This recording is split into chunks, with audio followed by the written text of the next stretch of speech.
Sejam bem-vindos à leitura do livro dos Salmos.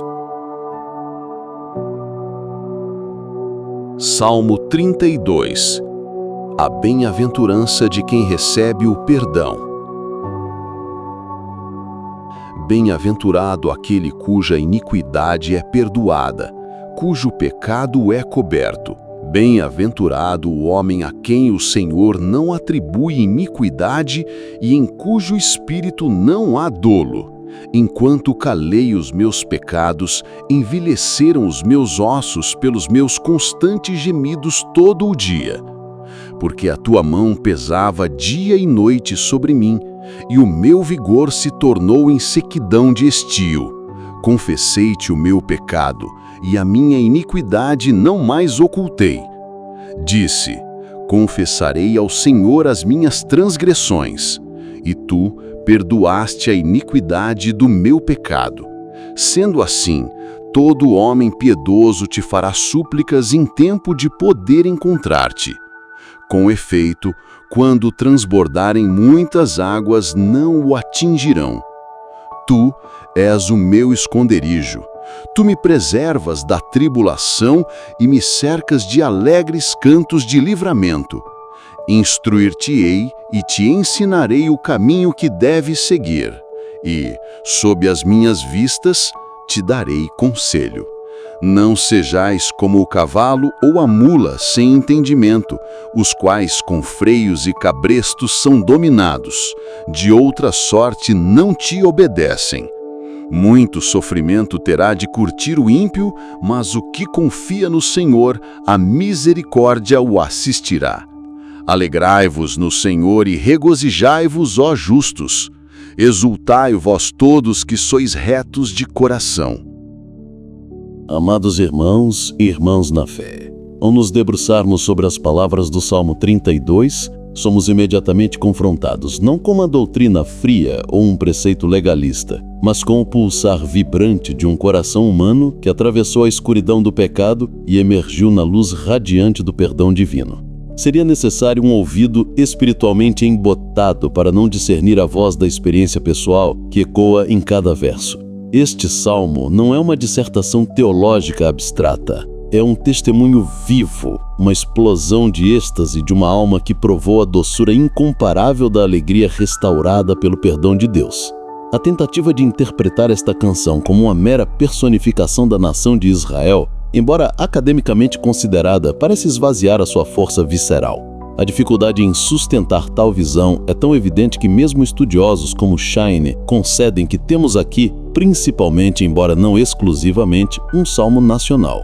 No entanto, a tradição milenar, que ressoa com a experiência de incontáveis fiéis, aponta para uma origem muito mais íntima e pessoal.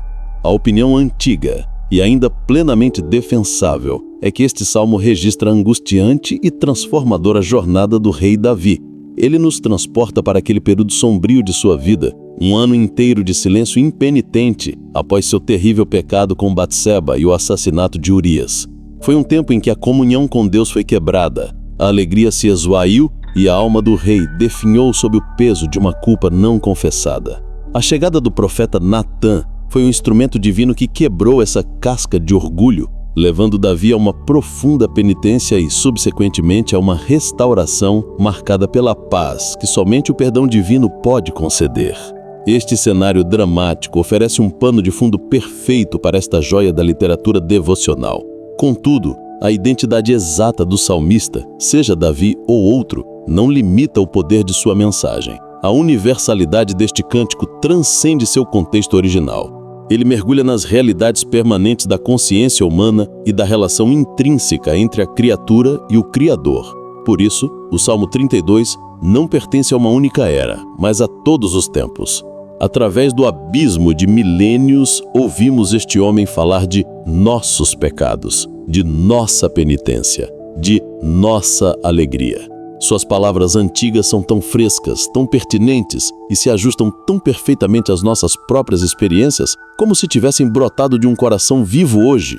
O tema central é inconfundível, o caminho para o perdão e a bem-aventurança que dele emana. Este tema é artisticamente desdobrado em duas partes principais. A primeira é uma folha da autobiografia espiritual do salmista, e a segunda é a generalização dessa experiência individual, aplicando-a como um convite e uma instrução a todos os outros. O salmista abre seu coração de forma crua e honesta, guiando-nos por uma viagem que começa no pico da alegria, desce ao vale da miséria e milagrosamente nos mostra a subida de volta à luz. Ele começa de forma abrupta, com uma exclamação que transborda de júbilo. Oh, a bem-aventurança! Não há prelúdio, a alegria tão intensa que irrompe sem aviso. É a expressão de espanto de alguém que, tendo descido às profundezas da lama do pecado e trancado os lábios em um silêncio obstinado por tanto tempo, agora se encontra em um estado de felicidade indescritível. Esta alegria exuberante não se contenta com uma única declaração. O salmista emprega uma rica tapeçaria de sinônimos, tanto para o pecado quanto para o perdão, não como uma tautologia fraca, mas como a tentativa de um coração transbordante de expressar o inexplicável. Para entender a profundidade do perdão, é preciso primeiro compreender a hediondez do pecado. O salmista usa 3 termos distintos, cada um revelando uma faceta do mal. A transgressão, pesha, concebe o pecado como uma rebelião deliberada contra a autoridade legítima. O pecado, hata'á, em sua raiz, significa errar o alvo, descrevendo o pecado como um desvio do propósito para o qual fomos criados. Todo pecado falha tragicamente em nos levar ao que deveríamos ser e nunca entrega a satisfação duradoura que promete. E a iniquidade, avon, significa torção ou perversão, a deformação do caráter moral que o pecado causa. Da mesma forma, a alegria do perdão é descrita com 3 expressões eloquentes. Ser perdoado, nassá, significa literalmente ter o bardo retirado ou levado embora. Ser coberto, caçá, é a metáfora do ato de Deus esconder a coisa impura de seus olhos santos para que a sua ação para conosco não seja mais determinada por ela. Ter o pecado não imputado, lo, hashav, é uma linguagem contábil que significa o cancelamento de uma dívida impagável, uma doutrina que o apóstolo Paulo usaria para fundamentar a justificação pela fé. A cláusula final, em cujo espírito não há dolo, funciona como uma condição crucial. O perdão é recebido por aquele que se aproxima de Deus com sinceridade absoluta, sem engano ou desculpas.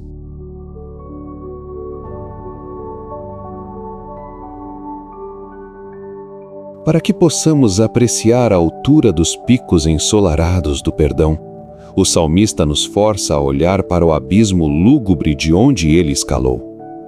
A descrição do período de impenitência é aterrorizante em sua precisão psicológica e espiritual. Um silêncio taciturno em relação a Deus resultou em uma agonia interior que não podia ser contida. Enquanto eu me calei, envelheceram os meus ossos pelo meu bramido em todo o dia. Aquele que se recusa a falar seu pecado a Deus é condenado a gemer sua dor para si mesmo. O pecado prazeroso de Davi trouxe frutos amargos. Decadência física, meus ossos envelheceram. Pressão espiritual, tua mão pesava sobre mim.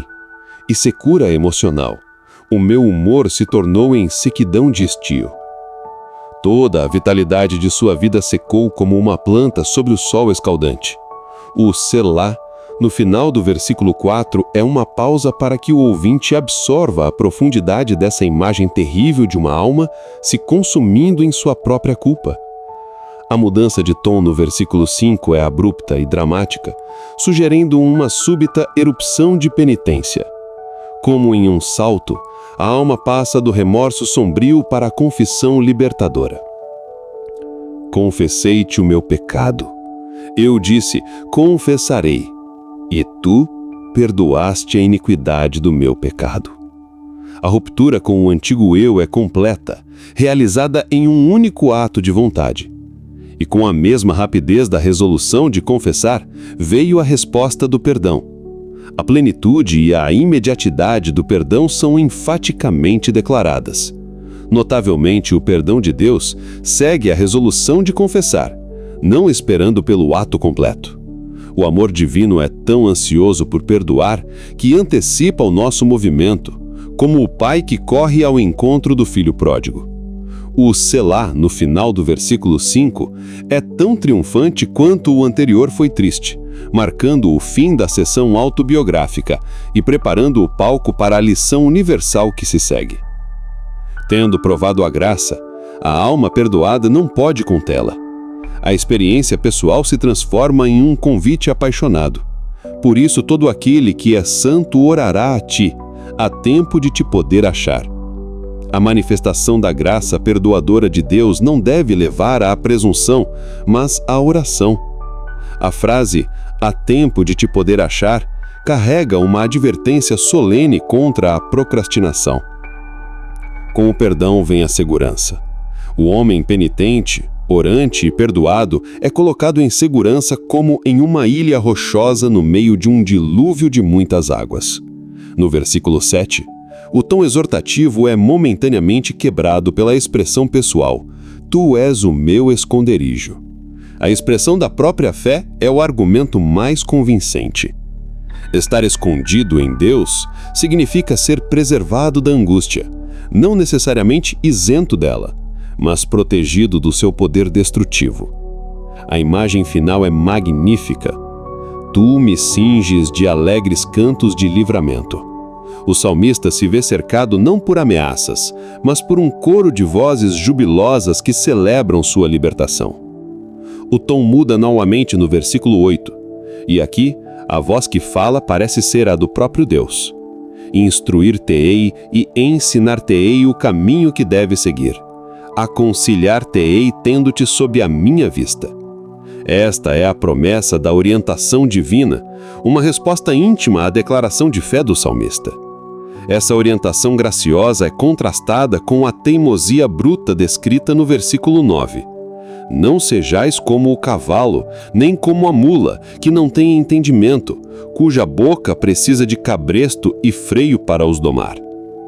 Este é um aviso poderoso contra a obstinação. Deus não deseja servos coagidos, mas filhos dóceis. A razão pela qual muitas dores atingem os ímpios é precisamente essa teimosia.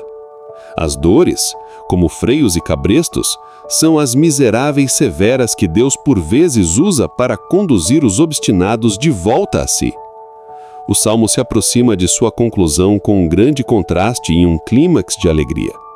O versículo 10 resume a realidade espiritual. O ímpio tem muitas dores, mas àquele que confia no Senhor, a misericórdia o cercará. É significativo que o oposto do ímpio não é o perfeito, mas aquele que confia no Senhor.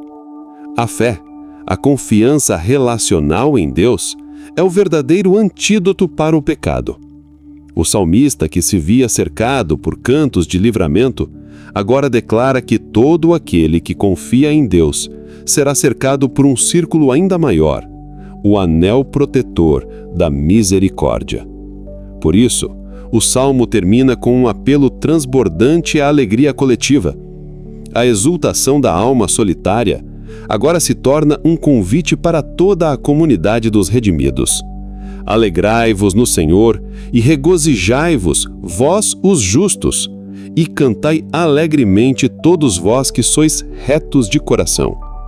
A profundidade da penitência inicial mede a altura dessa alegria final. A respiração que antes era gasta em bramidos de dor, agora é usada para gritos de libertação. As lágrimas de arrependimento brilham como diamantes sob o sol do perdão de Deus. O justo e o reto de coração aqui não são aqueles que nunca caíram, mas precisamente aqueles que, como o salmista, foram levantados de sua queda pela graça do perdão, justificados pela fé e tiveram seus corações realinhados com a vontade de Deus. A jornada do Salmo 32 é a jornada de toda a alma que encontra Deus.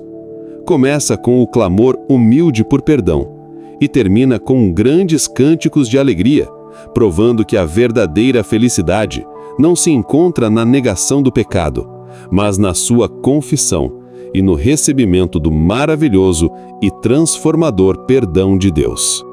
Reconhecendo a grandeza de Deus, vamos encerrar com uma breve oração. Curva sua cabeça e vamos orar. Senhor nosso Deus e Pai, agradecemos por Tua palavra que hoje nos recorda a Tua grandeza e Tua santidade.